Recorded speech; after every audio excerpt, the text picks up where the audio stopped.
reminder of how it used to be. Just joking. So this is an awesome crowd for a Friday night in August. This is incredible, and so very, very encouraging. And I want to thank everybody for being here. You know, when Mike decided that he was going to move on, I think that's a really huge loss for the Delaware House of Representatives. I think Mike has just been a phenomenal state rep. He's going to do an awesome job in his new position leading the Division of Substance Abuse and Mental Health. It's something that he is passionate about and knowledgeable about and just really wants to do. So we're glad to be gaining him in the administration, although frankly, you know, I'm sad to be losing him in the legislature. But he assured me, he said there is a great young man who is ready to take my place and who will do an amazing job. And that, of course, is David. And we went out door knocking last week for the first time, and I will tell you that in terms of, I've done a lot of door knocking in my life. I've knocked with a lot of candidates, and he is you're very natural because you're real, and you know, he does not come across as overly political, and I think in this day and age, that's a good thing. People don't want people who are overly political. They just want folks who understand what they're going through and who are interested in solving their problems. And that was very much how he struck me.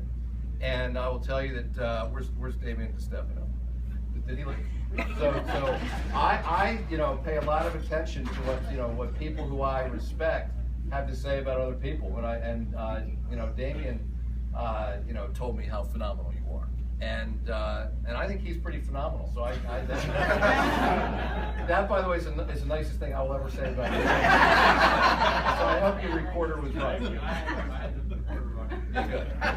But I want to thank you for stepping up, and I want to thank Sarah for being there for you to step up and for stepping up with you. There's nothing easy about running for office. There's really nothing easy about a special election, although as we were talking earlier, it's probably, you have to do this in a period of weeks as opposed to a period of months or longer for a regular election.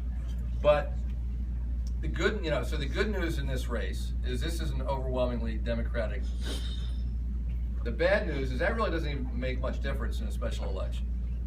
And we have a pretty long history in this state, and I say we, the Democrats in the room. It's not a proud history. Sometimes we don't do all that great in special elections. And in this in this particular case, we cannot afford to take one vote for granted, because the turnout's probably not going to be that high.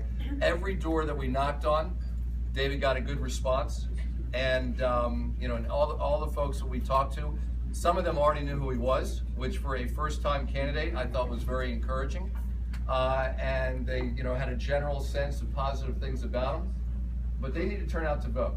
And so the only way that we can assure that people turn out to vote is if we communicate with them a whole lot between now and Election Day.